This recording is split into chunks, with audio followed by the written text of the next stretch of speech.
Amigos, ¿cómo están? Bienvenidos todos. Una vez más, aquí para el capítulo de Prehospital. Es un gusto para mí que nos acompañen con este tema que vamos a ver hoy, que está muy interesante, que está muy en auge y que para todos los compañeros de Prehospital, para todos los compañeros de urgencias, es importante que tengamos conocimiento de todo lo que está pasando en estos últimos días, actualizarnos y estar en lo más novedoso. Y sabemos que es importante también que estemos a la vanguardia. Este es un tema que se está dando precisamente en esta sintonía y queríamos trabajarlo con ustedes y platicarlo en esta charla.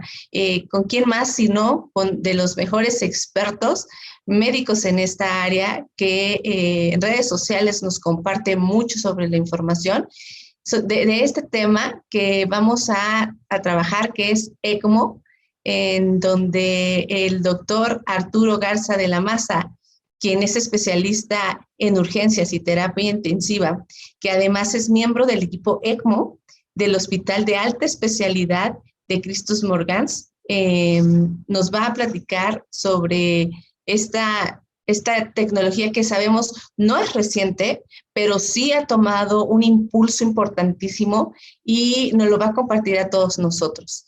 Previo a esto, me gustaría que todos los compañeros de Prehospital y todos los amigos que nos están viendo de todas las áreas, sobre todo la parte de urgencias, que es a lo que nos dedicamos todos nosotros y quienes nos sintonizan más para esta sociedad, quisiéramos empezar platicándole un poquito de esta parte para que podamos ir entendiendo ¿de qué se trata esto? ¿Cuál es la forma en la que, cómo es que esto se trabajaba ya? ¿Cómo es que este implemento de tratamiento ya existía? Pero ¿por qué ahorita? ¿Por qué ahorita está con tanta discusión? ¿Y por qué ahorita es precisamente en este lapso de padecimiento de COVID-19 nos está ayudando y nos está aportando mucho? ¿Les parece entonces si iniciamos? Bienvenidos a todos. Les voy a platicar muy brevemente de qué se trata esta parte para que podamos estar en línea. Esto que se llama ECMO es un sistema de asistencia mecánica circulatoria y respiratoria extracorpórea. ¿En qué consiste? Vamos a identificar que lo que se pretende es mantener en función el circuito sanguíneo del sistema pulmonar y del magnosistema. Por medio va a ser todo este circuito que se va a estar dando para que el flujo sanguíneo esté funcionando, va a ser mediante una cánula en la cual se va a colocar a nivel de aurícula o a nivel de ventrícula, enviando de regreso a la circulación de nuevo la sangre a través de otra cánula que va a estar también conectada a nivel de aorta o arteria pulmonar.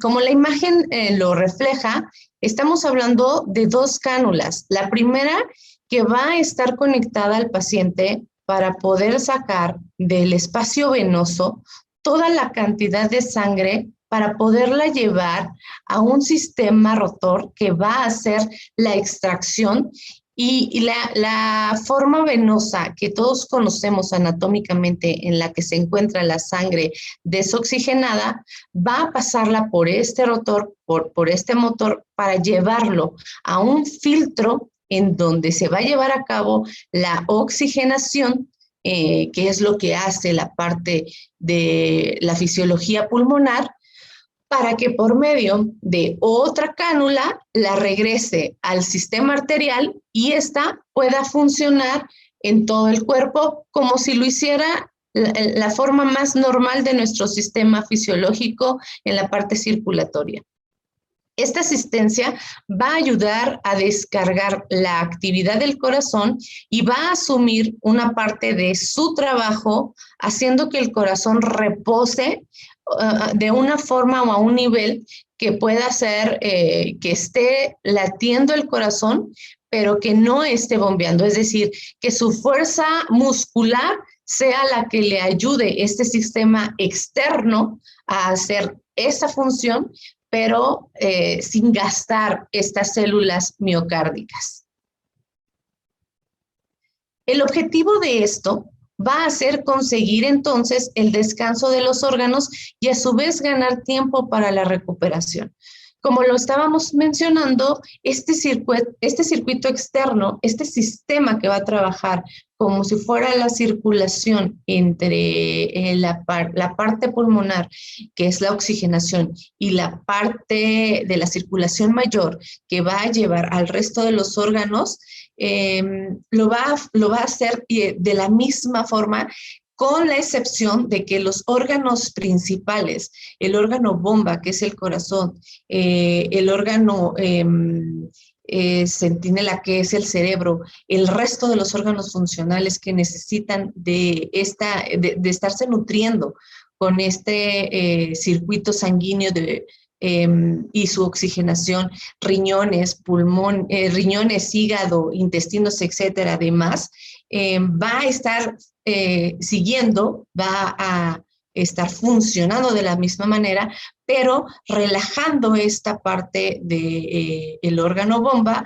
para que pueda continuar con su tratamiento, identificar sus daños, sus lesiones, la parte también pulmonar, que la pueda dejar en un momento de stand-by para que también podamos identificar la parte dañada, se implemente el tratamiento específico y no se agote esta parte de este órgano, del sistema pulmonar.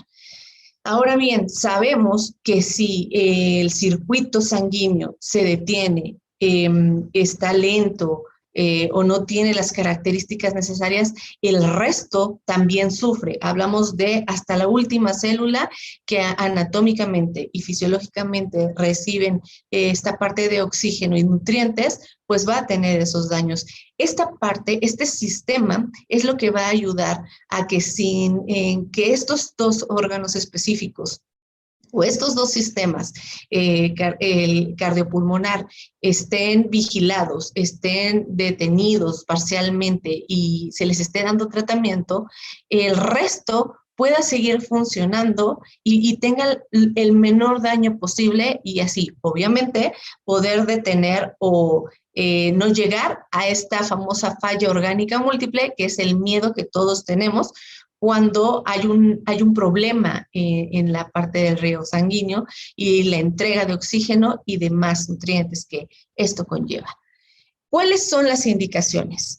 Es necesario saber que este sistema se generó precisamente para tener dos áreas específicas y poderlas abarcar.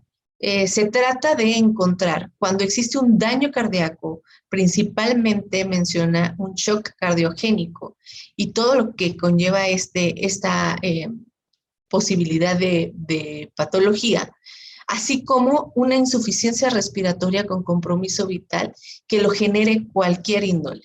Estas dos posibilidades, un daño directo al corazón o un daño directo a los pulmones, es lo que nos va a dar la pauta para poder pensar en este sistema externo, que es lo que mencionábamos, cuida precisamente estos dos órganos para poder dar parcial, de forma externa, parcial o total, el trabajo que ellos lo llevan.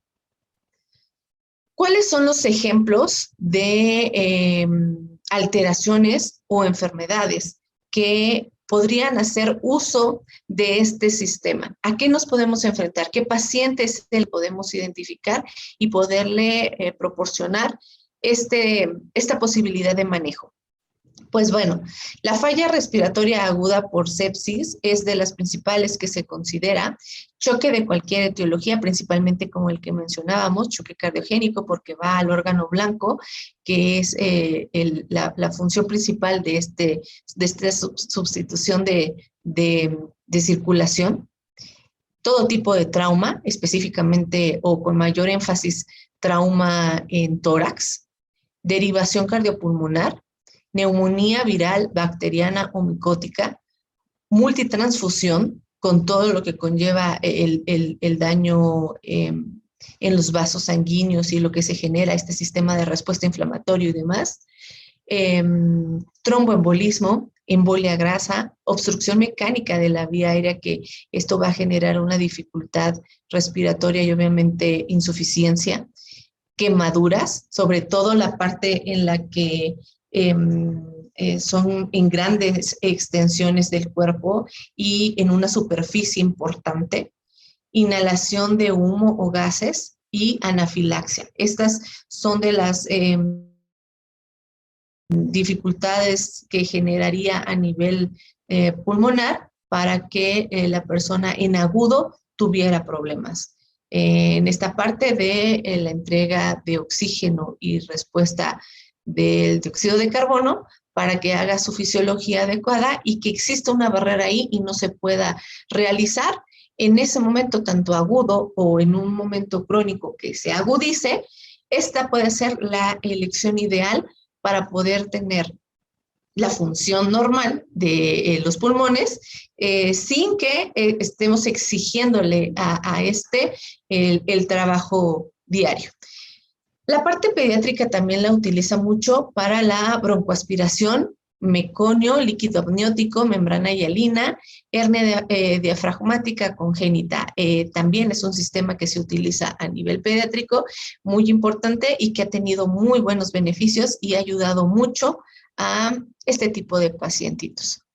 Las ventajas que podemos encontrar de este sistema va a ser que es de inicio rápido, de la asistencia que se genera al momento de colocarlo, no es nada agresivo. La mayoría de los intensivistas que utilizan este sistema lo ocupan en la parte más externa, en las extremidades inferiores, para poder llegar a colocarla al sistema venoso por medio de esta cánula que se integra y se va localizando hasta llegar a colocarla lo más cercano por la cava inferior para llegar a los ventrículos y no genera un riesgo quirúrgico muy importante, es decir, son mini o micro heridas que se generan para poder, o incisiones para poder llegar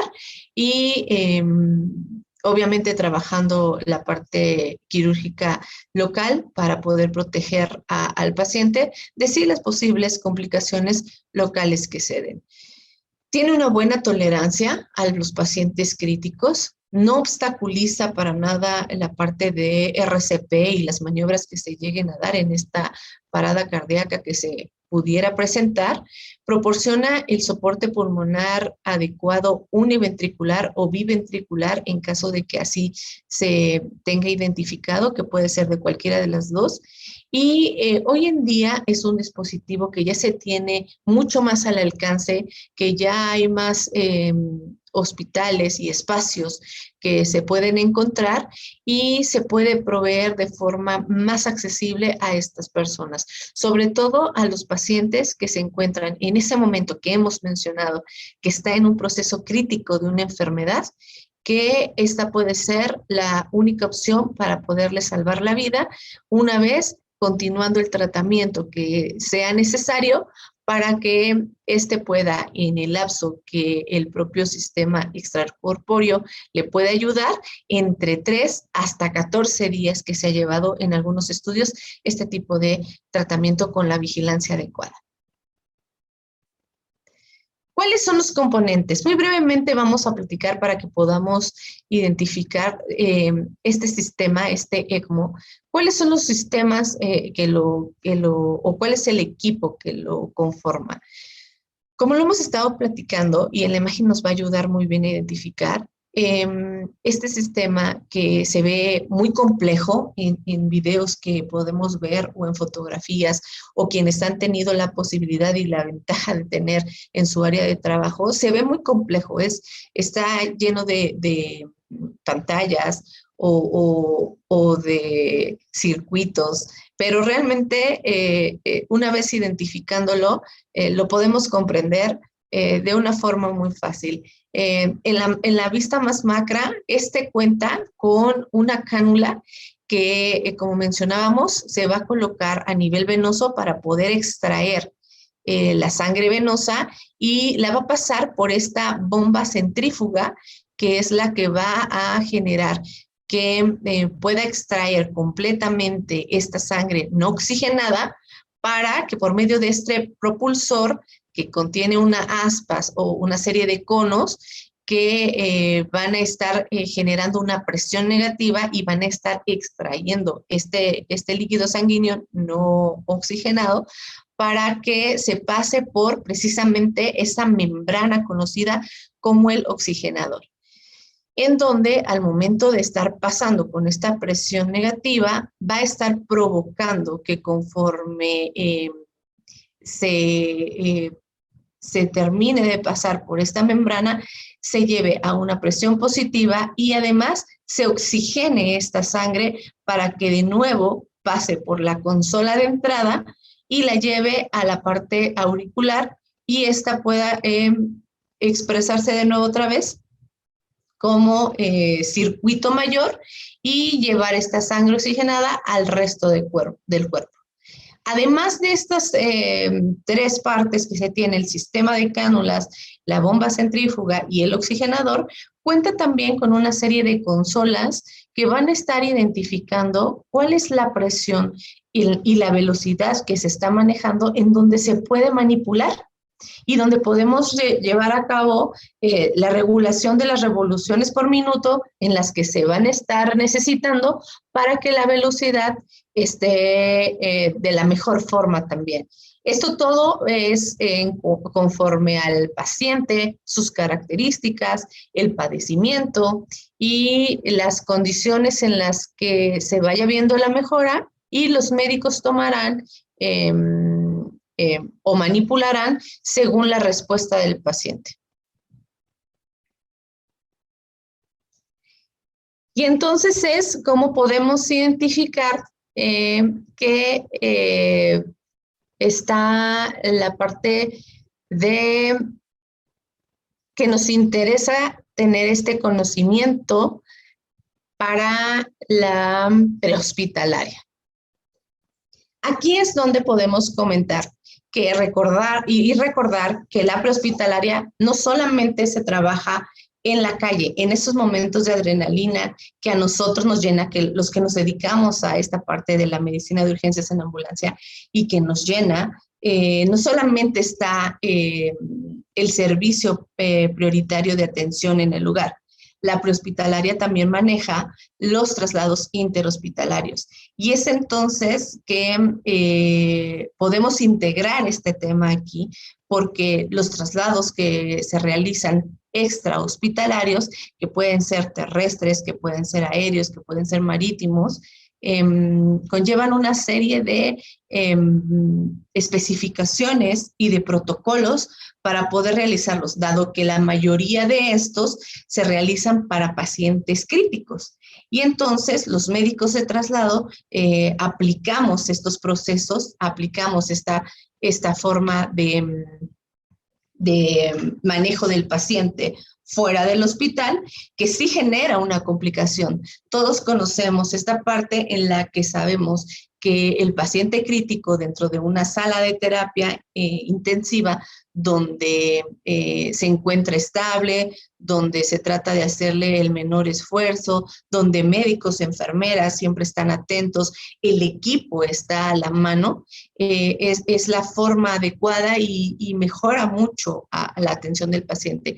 Pero cuando es necesario por alguna circunstancia tener que mover a esta persona con todo este equipo y con toda la problemática de su patología que conlleva, es donde entramos nosotros, la parte interhospitalaria o la parte de realizar estos traslados secundarios que nosotros le conocemos, en donde se complica en un porcentaje mayor, dado que ya no estamos en la sala cómoda ni en la sala tranquila, estamos en un espacio reducido, estamos en un espacio en movimiento. Todo ese equipo tiene que seguir, no se puede desconectar, además de las bombas de infusión, además de los monitores. Tiene este sistema extracorpóreo que en su forma de función es también amigable porque en su diversidad de estos equipos son manipulables y esto ayuda a que este paciente pueda continuar su tratamiento en el lugar en donde corresponde. Pero ¿qué más puedo decirles yo de esta parte si contamos con este invitado que tenemos, que está ya por comenzar, que le agradecemos mucho al doctor Arturo el que esté con nosotros y que nos regale de su conocimiento y su experiencia en esta parte de ECMO. Así que, doctor, bienvenido para el capítulo prehospital, para el capítulo de todos los que nos gusta esta adrenalina de ambulancia y también para todos los amigos que que les gusta estar escuchándonos, que está en cada sesión, en cada plática que se otorgan por parte de la Sociedad Mexicana de Medicina de Emergencias. Es un gusto para todos que lo podamos tener y lo podamos escuchar. Bienvenido nuevamente y le damos las gracias por estar con nosotros. Adelante, doctor. Muy bien. Muchas gracias, doctora Estrella, por la invitación. Para mí es un gusto participar con todos ustedes, con la Sociedad de Medicina de Emergencias. Es algo que tengo un aprecio y un cariño muy, muy especial.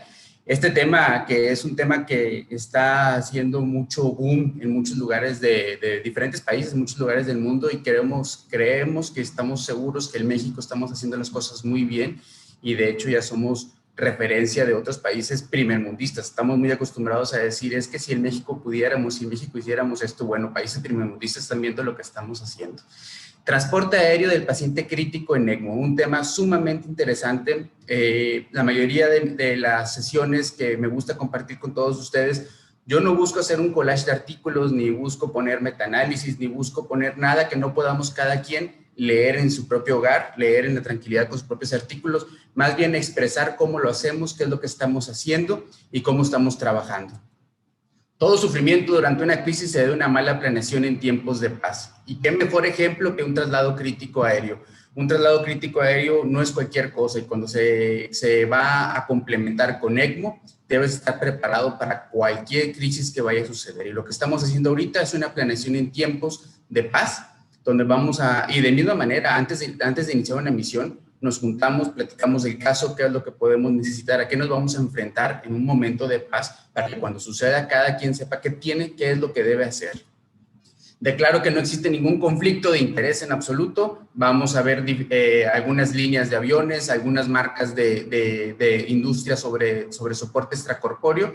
Es normalmente con lo que trabajamos, más no existe ningún conflicto de interés al respecto. Tema de impacto. Yo creo que la cantidad de vuelos críticos que hemos tenido nacionales e internacionales en el último año ha sido exponencial. Y no nada más en México, también sucede en muchos países, pero tenemos el orgullo de decir que en México hemos podido participar y hemos hecho traslados críticos internacionales a Sudamérica y el equipo del Hospital Cristo Muguerza ha llevado un paciente a Corea, que ese está considerado como el traslado aéreo en ECMO más extenso, de mayor distancia que existe en los registros de la ELSO. La ELSO es la organización que se encarga del soporte extracorpóreo, es como decir ECMO para la ELSO como RCP para ACLS, ¿no? Es la organización que se encarga de eso. El perfil de la tripulación en ECMO móvil debe ser muy dinámico. Por ejemplo, en esta misión, que fue una misión que salimos cuando me encontraba en la Ciudad de México, de Ciudad de México salimos a Colima, y si se fijan es un paciente crítico en el cual solamente podemos ir de 3 a 5 personas como máximo. Entonces, es un paciente tan polivalente, con muchas situaciones críticas, que tenemos que tener diferentes habilidades, una sola persona, para poder contrarrestar todas las demás personas que se requieren alrededor de un paciente crítico en un hospital. Por ejemplo, aquí tenemos 2 intensivistas, soy yo, otro intensivista y un cirujano. Y tenemos que estar manejando la ventilación mecánica, bombas de infusión. En este caso estamos haciendo un ecocardiograma transesofágico para poder guiar la canulación del cirujano. El otro intensivista está monitorizando otro tipo de cosas y aquí detrás de él tiene el ECMO. Entonces debemos de tener un perfil en el cual estés en capacitación continua y constante y tengas diferentes habilidades para que si falta A, B pueda hacerlo de A o viceversa. Las modalidades más utilizadas en ECMO móvil, definitivamente, pues va a ser ECMO venovenoso, el que está ahorita en boga por situaciones de la pandemia. Y el otro va a ser ECMO venoarterial. Como muy bien lo dijo la doctora Estrella, ECMO venovenoso es para un soporte respiratorio. ECMO venoarterial es para un soporte circulatorio y normalmente es por choque cardiogénico. Y siempre establecer que cuando se inicia una misión es puente a qué, puente de decisión, puente de trasplante o puente de recuperación. ¿Qué vamos a hacer y a dónde vamos con el paciente? El circuito en el ECMO, lo habitual, lo que debemos de conocer de manera muy básica, sabemos que tenemos en el ECMO venoarterial, tenemos una cánula que es femoral, la cánula se va a conectar a un circuito y la cánula se va a unir, la punta de la cánula se va a unir a la unión cabo-auricular inferior. De ahí va a sacar la sangre, llega por una presión negativa, ¿ok? Esa presión negativa ya va a llegar a la bomba de circulación, a la membrana. La membrana va a hacer su magia, va a ser intercambiador de oxígeno, va a barrer CO2 y va a regresar en el caso de un venoarterial periférico, que normalmente para una misión de ECMO móvil en venoarterial los abordajes van a ser periféricos, a menos de que en un quirófano, en el otro hospital ya haya sido canulado de manera central y tenga que ser trasladado. Entonces esa cánula periférica llega a la arteria femoral y se va a ubicar en la aorta abdominal. Ahí va a mandar un flujo retrógrado. Ese flujo retrógrado es para mantener una constante perfusión de coronaria al cerebro. Por eso normalmente tenemos un pulsoxímetro en la mano derecha para saber que realmente el flujo que le estamos dando se llegue hasta el otro extremo del cuerpo y esté bien oxigenado. En el ECMO venovenoso es un poco más sencillo en esas circunstancias porque tenemos una cánula que extrae la sangre de la unión cabo-auricular inferior, lo va a oxigenar y lo va a regresar a la yugular. Normalmente siempre hacemos la configuración o lo más habitual es fémoro-yugular derecho y lo va a regresar a la yugular a la unión cabo-yugular superior, ¿no? A la vena cava superior, por decirlo así. Ahí es donde va el torrente sanguíneo, el torrente del circuito, lo tratamos de dirigir de una u otra manera que vaya directamente a la válvula tricuspidea para que si es un ventrículo derecho, que para que sea venovenoso tenemos que tener un ventrículo derecho competente, pueda irrigar y pueda llevarlo a la circulación pulmonar y hacia lo sistémico. Las consolas por excelencia ahorita, en esta fecha, por excelencia la mejor consola para traslados es esta. Este es el CardioGel de Macket. Esa es una consola que es muy amigable para traslados tanto aéreos como terrestres, traslados intrahospitalarios, extrahospitalarios y así como para mantener un soporte en la cabecera del paciente en la terapia intensiva. Hay otras máquinas que están saliendo últimamente, que estamos muy ansiosos por conocerlas y ver qué otras funciones puede tener. Pero así como intensivistas, como urgenciólogos que se acercan a veces a un ventilador que no conocemos y tenemos que conocerlo, ver los botones, qué funciones tenemos, así tenemos que aprender a trabajar con estas máquinas. Normalmente, ahorita en el mercado, o las más habituales en México, son tres tipos de consolas diferentes y cada una tiene ciertas diferencias, unas cosas mejores, otras cosas peores para traslados, algunos más difíciles para traslados. Me tocó hacer un traslado terrestre con una máquina Sorin. Una máquina Sorin pues es una máquina extremadamente grande, entonces necesitamos crear la ambulancia de buen tamaño, acoplar todos los espacios en la ambulancia no fue nada sencillo. Esta consola muy bien puede ir en el puente de la camilla, en medio de las piernas del paciente y sin problema no ocupa mayor espacio que un monitor y que otro ventilador. Hay que conocer que tenemos pantallas de parámetros donde nos da flujo, revoluciones. El flujo es igual al gasto cardíaco, las revoluciones podemos traducirlo como si fueran los latidos, de manera analógica. Entre más revoluciones, más flujo. Tenemos una presión negativa. Esta presión negativa es la presión de extracción de la sangre. En algunos artículos lo denominan como P1, otros artículos lo van a denominar como presión de extracción. Tenemos también una presión arterial que no tiene que ver la presión arterial del paciente, sino es la presión con la que sale la sangre hacia el paciente. Tenemos un delta de presión, que es la diferencia de la presión que entra a la membrana con la que sale a la membrana. El conocer cuáles son las presiones normales, el conocer cómo se debe comportar una membrana te va a anticipar a que puedas deducir si tienes complicaciones del tratamiento en el traslado. Diferentes emergencias en ECMO se van a traducir en cambios en las presiones de membrana, así como un prisma cuando las deltas de presiones empiezan a juntarse, la presión de membrana empieza a aumentar. Así nos sucede también a nosotros y tenemos que estar listos para poderlo determinar y sobre todo abordar. Muchas veces una obstrucción de cánula se va a manifestar a lo mejor primeramente no en la clínica del paciente, pero sí en los parámetros del monitor. Ves un parámetro que sale fuera de rango, luego tienes que voltear a ver las cánulas, qué está sucediendo. Las consolas normalmente tienen paros de emergencias. Esto es muy sencillo. Hay tres cosas que yo puedo mover en un ECMO. La perilla de revoluciones, el FiO2 y el gas de barrido. El gas de barrido es el que se traduce en la ventilación, en qué tanto CO2 voy a barrer, y el FiO en la oxigenación, qué tanto FiO estoy otorgando al paciente. Es muy sencillo, 3 cosas que puedo mover, pero aparentemente se traduce en muchas complicaciones si no lo hacemos bien. Todo empieza con un llamado de ayuda. Existe un llamado a alguien que tenga un paciente en algún otro lugar lejos del centro donde me encuentro en la ciudad de Monterrey, donde la ventilación mecánica ya llegó a un extremo, donde los días de ventilación mecánica, lejos de ayudarlo, la ventilación mecánica lo está perjudicando. Entonces empieza con una llamada de ayuda, suena el teléfono, normalmente siempre le hablan al jefe de la unidad ECMO, que en este caso es el doctor René Gómez. Le presentan el paciente y se hace un análisis, se platica con todos los del grupo y se empieza a ver qué está sucediendo con ese paciente, qué podemos ofrecer por él, cómo podemos ayudar a ese paciente. En pandemia, ¿cuándo activar un equipo? Las mayores de las recomendaciones es que la ventilación mecánica idealmente sea menor de 7 días, idealmente, ¿ok? La experiencia que se ha adquirido en Latinoamérica y en Europa es que te puedes extender un poco, te puedes extender hasta 11, 12 días, sobre todo dependiendo qué es lo que estamos haciendo, puente de decisión o puente de trasplante pulmonar, porque de misma manera muchos pacientes son referidos para trasplante pulmonar. Cuando son menos de 7 días de ventilación mecánica, lo podemos considerar como un paciente ideal. Sabemos que cuando un paciente tiene menos de 7 días de ventilación mecánica, ese ECMO venovenoso va a ser de corta duración. Estamos seguros que ese paciente se va a recuperar más rápido en comparación con uno que tiene 7 o más 10 días. Hace poquito nos hablaron de un hospital local de Monterrey, fuimos a canularlo, ese paciente tenía 4 días de ventilación mecánica y la terapia ECMO fue alrededor de 2 semanas. En lugar de haber sido por algunos meses, 2 meses, 3 meses en ECMO, muy difícil poder determinar cuánto tiempo va a durar el soporte, pero sabemos que cuando son menores de 7 días va a ser un soporte corto.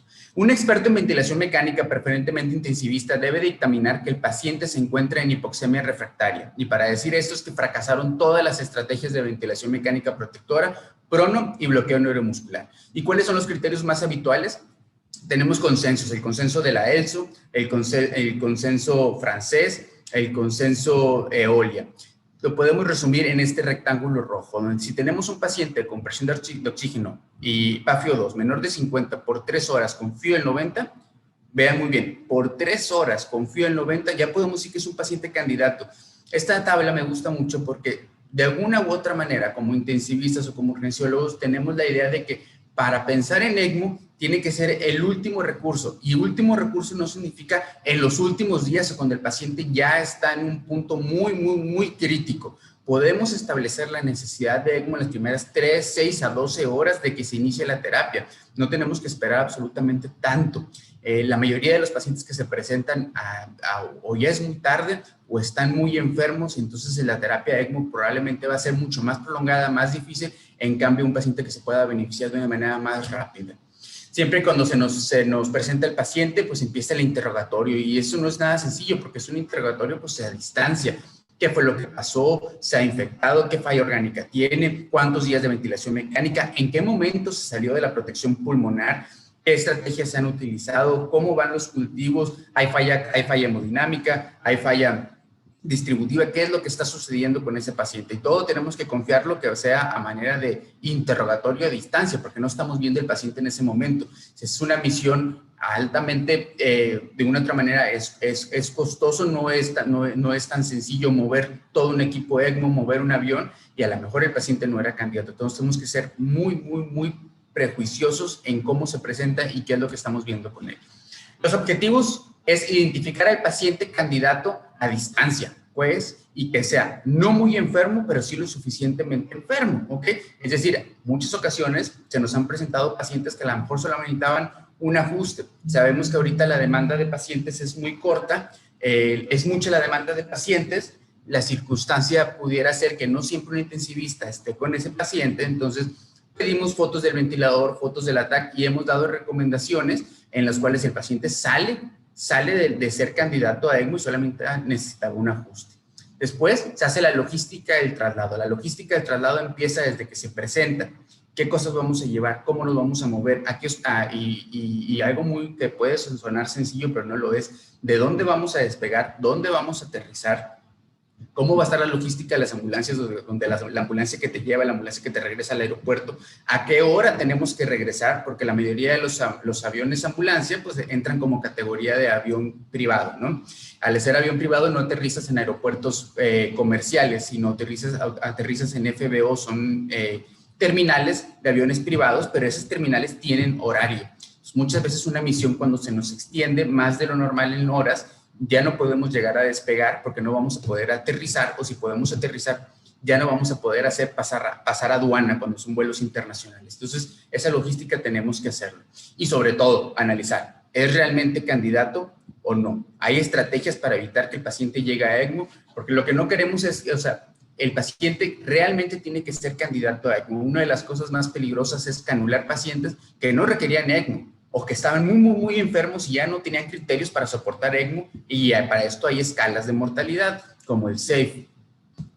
Si la respuesta es sí, se envía una lista de material al hospital emisor. Si la respuesta es sí es candidato, vamos por él. Normalmente si es una misión ECMO móvil aérea, despegamos siempre en la mañana. A las 6, 7 de la mañana estamos despegando. Si es una misión terrestre, en cualquier momento nos movemos a ese hospital. Entonces, envía una lista de materiales al hospital. ¿Por qué? Porque vamos con espacio muy limitado. Vamos 5 personas con mucho equipo. Entonces, tratamos de no llevarnos todo del hospital emisor del hospital receptor, porque ocupa demasiado espacio. Entonces, lo que hacemos es, mire, por favor, vamos a mantener esto al lado del paciente, este equipo de suturas, este equipo de cirugía menor, hay que tener estos campos, ese tipo de catéteres, bla, bla, bla, bla, para que podamos ahorrar espacio. Se emite la lista del equipo ECMO móvil para privilegios, en el sentido de que pues muchas veces son hospitales privados y no podemos entrar así como, ya llegué. Entonces tenemos que enviar una lista de quiénes son las personas que van a volar, quiénes son las personas que van a entrar para que nos den acceso al hospital. Siempre tiene que haber un ingeniero biomédico que verifique la integridad y el funcionamiento del equipo, de todo, de los monitores, del ventilador, del ECMO, de las bombas de infusión. Tenemos que estar muy seguros que alguien biomédico ya les dio un checklist, vio que todo funciona y podemos salir con todo el equipo, porque lo que no queremos es llegar ahí y que algo no esté funcionando. Y se hace una junta emergente para desarrollar cuál va a ser el plan y la estrategia. El plan y la estrategia depende de muchas cosas. Por ejemplo, se nos han presentado pacientes que están en prono. Sabemos que al llegar vamos a encontrar al paciente en prono, y al retirarle el prono para poderlo canular es cuando empieza la adrenalina, es cuando empieza la emoción. Entonces tenemos que tener mucho cuidado cuál va a ser el plan. Una de las estrategias que hacemos es que mínimo la yugular le ponemos un introductor en prono, para así cuando retiremos al paciente, lo pongamos en supino, luego tengamos un acceso para empezar a canular con las cánulas de ECMO, que son lo suficientemente grandes. No es tan sencillo canular ECMO en prono, de hecho casi que imposible. El checklist es importante. Pedimos ropa quirúrgica para mínimo 3 personas, guantes estériles, batas estériles, campos, equipo de sutura, carro de RCP. Pedimos que el carro de RCP esté a la cabecera del paciente y ya esté localizado muy cerquita para que en el momento de la acción no tenga que nadie andar buscando las cosas. Nos llevamos fármacos de sedación, analgesia, bloqueo neuromuscular si es que es necesario, vasopresores e inotrópicos. Con el bloqueo neuromuscular, normalmente nos encontramos a los pacientes ya bloqueados neuromuscular. Lo que hacemos es solamente no lo continuamos. Tienen días con bloqueo neuromuscular. Es muy raro que un paciente con días de bloqueo neuromuscular, a empezárselo a retirar y hacer el traslado, se empiece a mover. Entonces, lo que hacemos es, vamos iniciando la terapia ECMO y vamos avanzando ese paciente desde el traslado, desde el aéreo. Desde el aéreo yo ya le estoy quitando el neurobloqueo porque ya lo quiero empezar a rehabilitar. Que llegue al hospital receptor de nosotros y ya no tenga bloqueo neuromuscular, ya es ganancia. Siempre solicitamos que cuando lleguemos tengamos mínimo 2 paquetes globulares. Hay que recordar que las cánulas de ECMO tienen un volumen aproximado entre cánulas, circuito y membrana, entre 500 a 600 mililitros de volumen. Ese volumen es el que le vamos a retirar al paciente cuando empezamos a iniciar la circulación extracorpórea, y en ese momento, pues bueno, es como si le hiciéramos un choque hipovolémico inmediato. Entonces, ¿qué hacemos? Vamos a cebar el circuito con sangre, y aparte vamos a tener otro paquete globular por si se requiere en el traslado o si se requiere porque la punción sangró o lo que se pueda requerir en el momento de la misión. Como el tiempo vale oro, solicitamos que si el paciente tiene un catéter venoso central, tiene un Swan-Ganz, lo que tenga en la yugular derecha, desde antes de que salgamos, el hospital que está emitiendo la alerta o está pidiendo el apoyo, tratemos de pasar todos los excesos venosos hacia el lado izquierdo. Es decir, que tenga catéter venoso central en el lado izquierdo. El Swan-Ganz normalmente no se necesita, al menos que sea un ECMO venoarterial. Y que tenga una línea arterial en la radial derecha. Eso es importantísimo. Si no lo tiene, no se puede, pues no pasa nada. Llegamos nosotros y lo ponemos. Sin embargo, es pérdida de tiempo, ¿no? Podemos ganar tiempo de esa manera, pero si por alguna razón saben que es que el paciente está muy inestable, yo ya no quiero tocarlo, no hay absolutamente ningún problema y tratamos de hacerlo en conjunto. Ya que la misión, pues normalmente van intensivistas, con capacidad como anestesiólogos y urgenciólogos de base o internistas, y va un cirujano cardiovascular. Entonces, hay manera de que rápidamente podamos abordar al paciente. La logística tierra, aire, tierra es importantísima. Normalmente, cuando salimos del hospital del centro ELSO, pues es una unidad de respuesta rápida donde llega una camioneta, subimos todo el equipo y nos trasladamos al aeropuerto. Pero al aterrizar al otro aeropuerto, aunque no tengamos pacientes, debemos tener una ambulancia ya lista. Siempre pedimos que sea una ambulancia mínimo y forzosamente una tipo 3, ¿no? Que tengamos capacidad de espacio para poder abordar el paciente en casos que se requiera. Esta ambulancia, pues primero lo iniciamos para meter todo el equipo, nos trasladamos al hospital, canulamos al paciente, esa misma ambulancia nos está esperando, salimos en dirección al aeropuerto de la ciudad a la que fuimos, nos llegamos al avión, despegamos, aterrizamos en Monterrey y debe de haber otra ambulancia forzosamente ya esperándonos de las mismas características para iniciar el último bloque del traslado, que es el último bloque terrestre en dirección al Hospital Centro ELSO. Normalmente esta lo implementamos en la Ciudad de México cuando me tocó estar allá, que ya también se hace aquí en la Ciudad de Monterrey, una unidad de respuesta rápida para poder subir rápido el equipo, se suben el equipo de ECMO y nos trasladamos al hospital. Aquí no va paciente, aquí van solamente médicos, personal médico y equipo médico. Hay dos cosas que normalmente se pueden hacer, que es pick up and go o stay and treat. Pick up and go, ¿qué es? Que el paciente llegas al hospital donde te están pidiendo la ayuda y lo trasladas sin ECMO. Lo trasladas sin ECMO hacia el centro de eso. Les puedo decir que 99% de las veces no es así, ¿ok? Normalmente el paciente está muy crítico como para poderlo trasladar sin el ECMO. Entonces lo que hacemos es canularlo ahí y trasladarlo. O sea, hacemos un stay and treat y nos movemos. Pick up and go es muy difícil.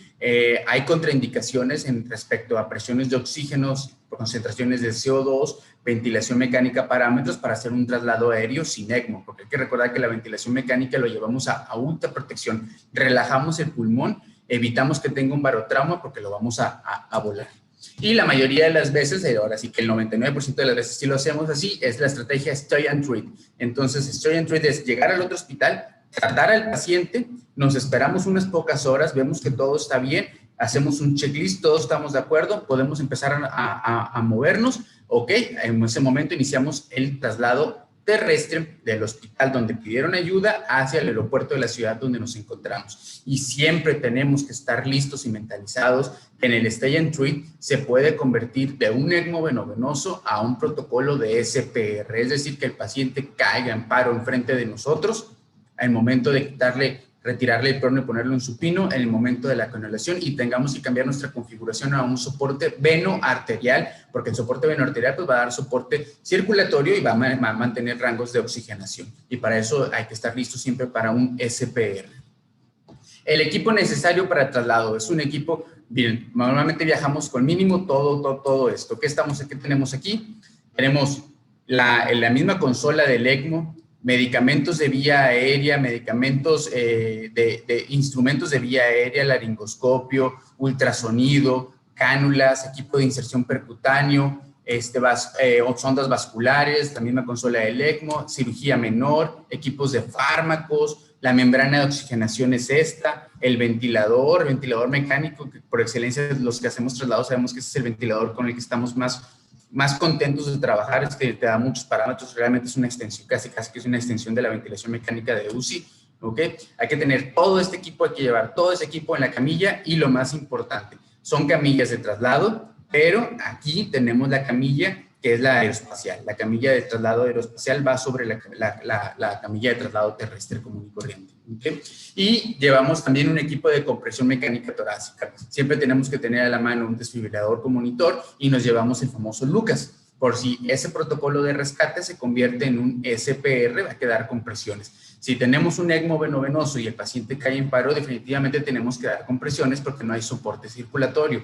Si tenemos un soporte, un veno arterial y el paciente cae en paro, ahí no tenemos que dar RCP, hay que tener mucho ojo con eso porque hay un soporte circulatorio. El corazón puede estar parado, pero hay un soporte venoarterial que está haciendo que circule la sangre. A lo contrario en el veno venoso. En el veno venoso es porque sabes que tienes unos ventrículos competentes. Si cae en paro, definitivamente tenemos que dar compresiones. Y una vez que utilizas Lucas, te das cuenta de las ventajas que tiene. Y no hay conflicto de interés. Yo no sé qué otras marcas existan, ni si hay otras marcas y las puedo utilizar muy bien. No hay conflicto de interés, pero es impresionante ver cómo las compresiones mecánicas extracorpóreas de Lucas en una línea arterial técnicamente jamás van a superar. Un intensivista, un residente, un urgenciólogo no va a poder superar esa efectividad que tiene Lucas, que es constante. Aparte de que tienes manos libres. Al momento de dejar al Lucas haciendo compresiones, tú puedes estar manejando vía aérea, puedes estar abordando, puedes estar canulando, puedes estar haciendo otras cosas, mientras el equipo solamente está haciendo compresiones y manteniendo una adecuada perfusión. Como vemos, tenemos que también tener de una u otra manera, y como digo, jugando, estabilidad mental para trabajar en espacios cerrados. Los espacios cerrados, hijos, a veces pues pone a las personas un poquito nerviosas. Es un avión, normalmente volamos en Learjets, es Learjet 31, máximo mejor un 35 dependiendo del vuelo, dependiendo si es internacional o nacional, se toma la decisión del avión por su capacidad de combustible y por su capacidad de espacio. Pero si ven, no es así como se ven en algunas fotos donde van en el avión de lujo, bien acostados, bien padre. No, no, no. En este caso hasta los asientos los plegamos. No vas cómodo, vas apretado, sudando, cansado, probablemente vas estresado, pero es lo que nos gusta hacer. Tienes que aprender a trabajar en áreas muy, muy reducidas y saber qué pasaría si tenemos que dar RCP en este momento. Por eso siempre al salir del hospital tenemos que minimizar todos los posibles errores antes de salir, porque aquí trabajar en vuelo, manejar vía aérea, hacer compresiones, hacer una CLS en ECMO, no va a ser sencillo, definitivamente. Sobre todo, siempre suficientes tanques de oxígeno. Normalmente nos llevamos 3 a 4 tanques de 0.7 litros, pero sabemos que abajo de la camilla aeromédica tenemos un tanque de 3 metros cúbicos. El ECMO es consume oxígeno a bajo flujo, afortunadamente. De hecho, consume más oxígeno un ventilador que un ECMO. Un ventilador es de alto flujo y un ECMO es bajo flujo. Esto es importantísimo, el puente de la camilla para ECMO. Este puente es el que ponemos encima de los pacientes, de los pies del paciente, ¿ok? Y aquí acomodamos monitor, acomodamos ECMO, acomodamos bombas de infusión. Mínimo debemos tener bombas de infusión lo suficiente para tener 6 canales, ya sea de manera independiente. Hay bombas de traslado que tienen 3 canales, 2 canales, lo que sea, pero mínimo tenemos que tener 6 líneas. Antes y durante de la canulación, siempre tenemos que estar seguros que ese paciente no tenga un neumotórax que no nos hemos dado cuenta. Hay que recordar que volamos a 35,000 pies de altura, pero la cabina está presurizada a 8,000 pies de altura. Entonces, un neumotórax, por más mínimo que sea, si no te das cuenta, ya estando en aire puede convertirse en un grave problema. Nos podemos dar cuenta por el ECMO porque hace fenómeno de recirculación y el paciente se empieza a chocar. Y algo que podemos resolver previo a volar, tenemos que estarlo resolviendo en pleno vuelo. Hay diferentes estrategias. Normalmente cuando es neumotórax y no es atención, solamente desconectamos ventilación mecánica y dejamos el soporte en ECMO. Pero si el neumotórax es atención, definitivamente tenemos que puncionar al paciente. Y al puncionarlo hay que recordar algo. En ECMO tenemos pacientes anticoagulados constantemente, sobre todo en el inicio del soporte. Y la anticoagulación es alta. Iniciamos una canulación con 3,000 a 4,000 unidades y luego lo mantenemos a entre 8 a 10 unidades kilo. Entonces, un paciente anticoagulado que una sonda endopleural, un neumokit, se puede convertir en un gran dolor de cabeza si le pegamos a un vaso. Una vez que sales del hospital, ahora sí que es como cierto sentimiento, cierto feeling. Cuando sales del hospital dices, ahora en adelante estás solo. Depende solamente de tu equipo.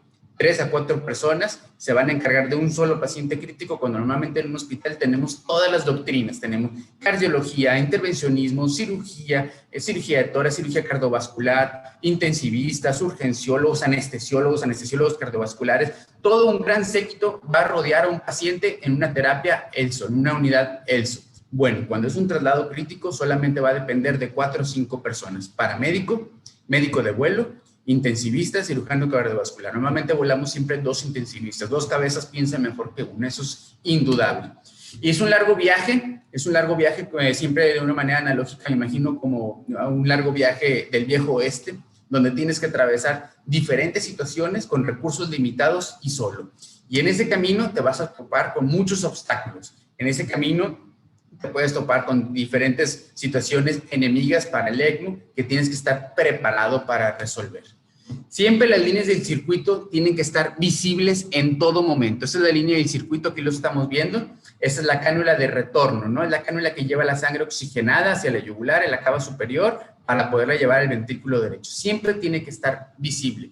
De hecho, yo no soy muy fan de las series de programas de doctores, pero me pasaron un bloque donde creo que fue en Grey's Anatomy, un capítulo donde volaron un ECMO y lo hicieron muy aparatoso, pero ejemplificaban algo muy interesante. Se les decanula el paciente, se les fractura el circuito y empieza la manguera como si fuera de bomberos sacando sangre por todos lados y todos cubriéndose y bañados de sangre. Bueno, es muy peligroso. Un paciente cuando se decanula, hay que recordar que por ahí pasan 5 litros de sangre por minuto. Técnicamente en un minuto el paciente ya está fuera. Tienes que estar preparado para resolver esos sangrados en agudo, cortar circuito, volver a juntar, purgar el aire que pudo haber entrado y volverlo a mantener en circulación. Siempre, siempre observar. Hay diferentes situaciones de emergencia. Yo creo que lo más crítico al momento de tener el ECMO es al abordar el avión y al descender del avión, porque los espacios son reducidos. Algunos aviones Learjet tienen puerta ejecutiva y otros tienen puerta de cargo. Aún así, entre puerta ejecutiva y puerta de cargo, las dos circunstancias son espacios reducidos donde tienes que tener mucho cuidado que las cánulas no se vayan a pellizcar con ningún borde del avión. Tienes que estar con ojos de águila, siempre observando que todo esté funcionando y escuchando las alarmas a distancia cuando no puedes ver el ECMO. Aquí hay una persona adentro que tiene a la cabeza de los pies, tiene el ECMO y está observando los parámetros y nos está diciendo todo bien o todo mal. Aquí está el ventilador mecánico, ¿ok? Y vamos observando. Cuando haces traslados críticos ECMO, mucha gente dice, yo quiero ir, cosas así, ¿no? Le digo, para la foto es muy bonito, pero realmente no puedes ir en plan de que seas un intensivista y yo solamente me voy a encargar de lo hemodinámico. No, tienes que hacer absolutamente todo. Cargar al paciente, cargar el equipo, subir y bajar cosas, ¿ok? Estar listo, que no va a depender solamente del paramédico de traslado. No puedes dejarle toda la carga. Tienes que ser multifacético durante el traslado, desde técnico hasta científico, por decirlo de una u otra manera. En ruta normalmente nos posicionamos dependiendo de las habilidades de cada quien o solamente que no estar duplicando funciones. Alguien se queda en la cabeza del paciente, alguien se queda a la altura del abdomen, alguien se queda atrás con las líneas arteriales, con las bombas de infusión, otro con el monitor, otro con el ECMO, otro con ultrasonido aéreo cuando estamos haciendo ultrasonidos aéreos, otro vigilando solamente el retorno y la coloración de las cánulas, pero siempre, siempre, siempre distribuirnos alrededor de él. Si ven, ya no podemos hacer una distribución del lado derecho del paciente. Normalmente, la cabeza del paciente va en dirección de la cabina y los pies van en dirección a la cola del avión. Entonces, el lado izquierdo del paciente no lo podemos abordar. El lado derecho sí. Por eso, de una otra manera, siempre canulamos fémoro yugular derecho para tener todo el acceso hacia el paciente. En ruta, buscamos un equilibrio durante el vuelo entre oxígeno, la entrega de oxígeno y el barrido de CO2. Por ejemplo, aquí pueden ver, estamos utilizando un gasómetro portátil que se llama Aista y vemos ahí un pH de 7.53. Alguna persona me mencionó en una red social que por qué ese manejo, ¿no? ¿Por qué con ese paciente con 7.53 lo estamos manejando?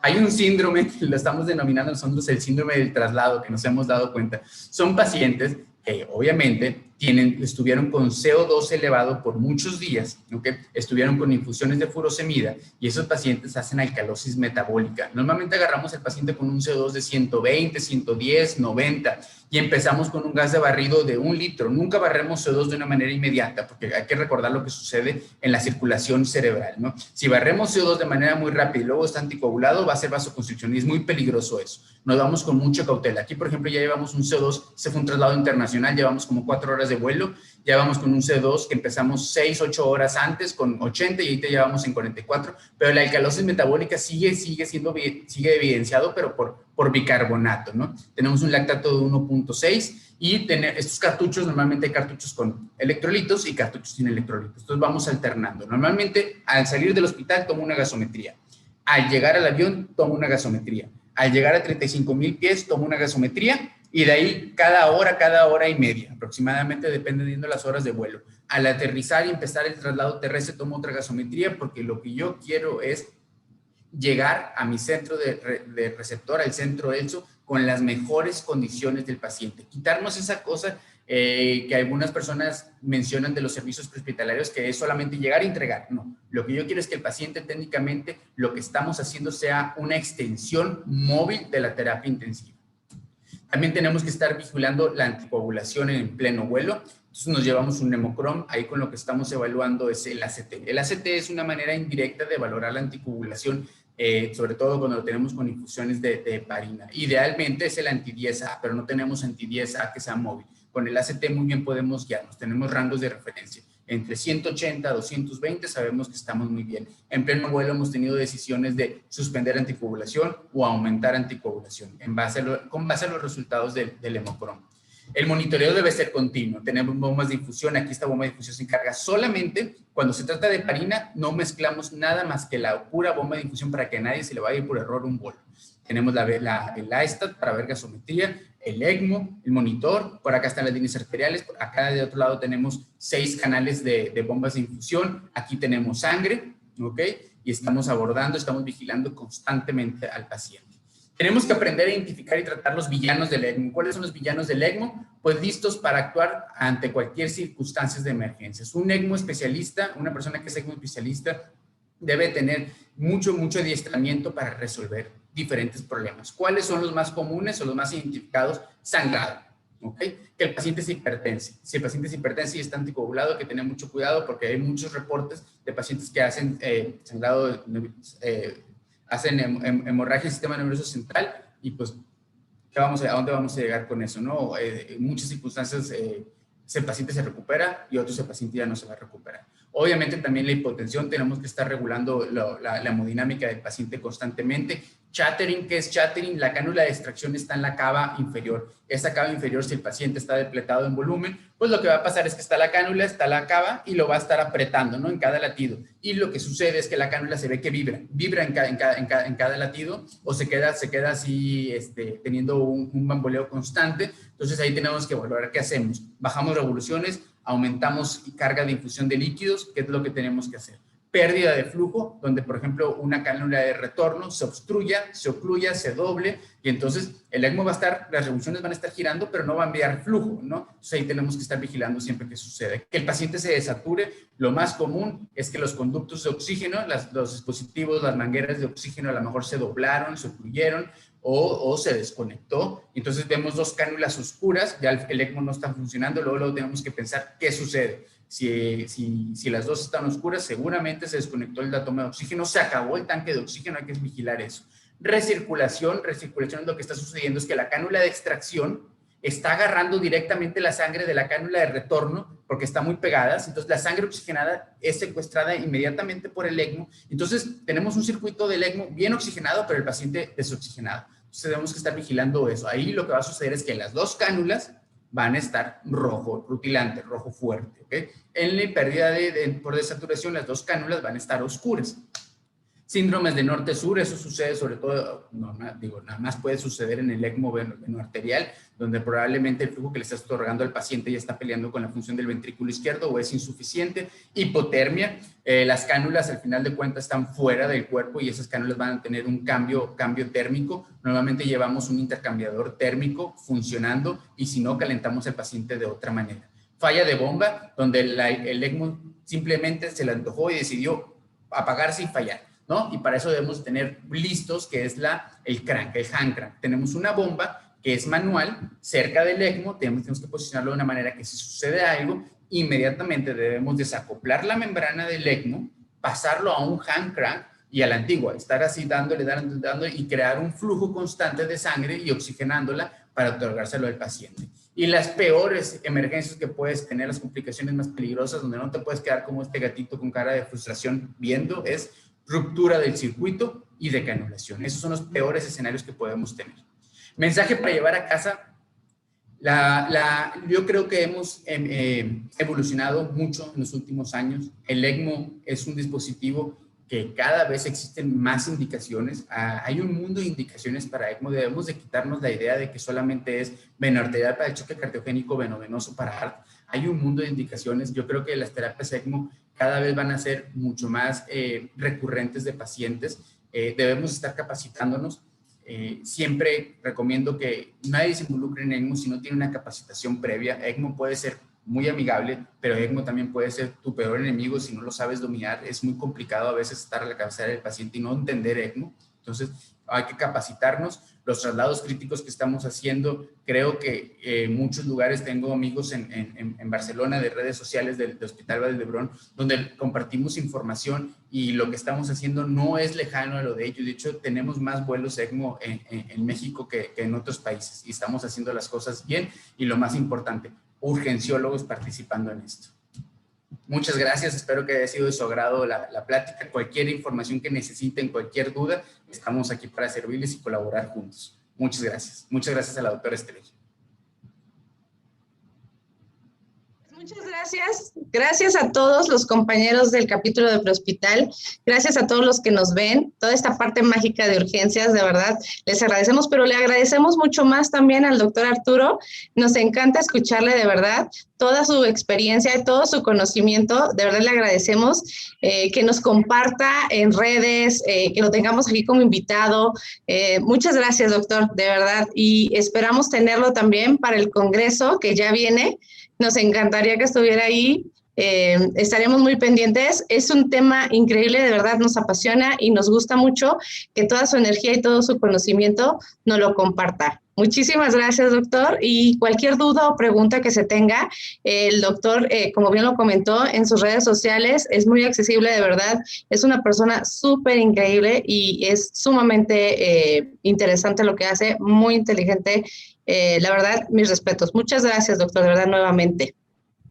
Muchas gracias, Estrella. Para mí es un honor conocerte, trabajar contigo. Tu entusiasmo de una u otra manera se comparte y qué mejor que tu posición para poder llevar esto a diferentes colegas urgenciólogos. Muchas gracias. Gracias a ti nuevamente, Arturo, y pues gracias a todos y estamos muy pendientes de los demás videos que vamos a tener, de los demás webinars que vamos a tener. Gracias nuevamente a todo el personal de Prehospital. Saludos a todos y nos estamos viendo.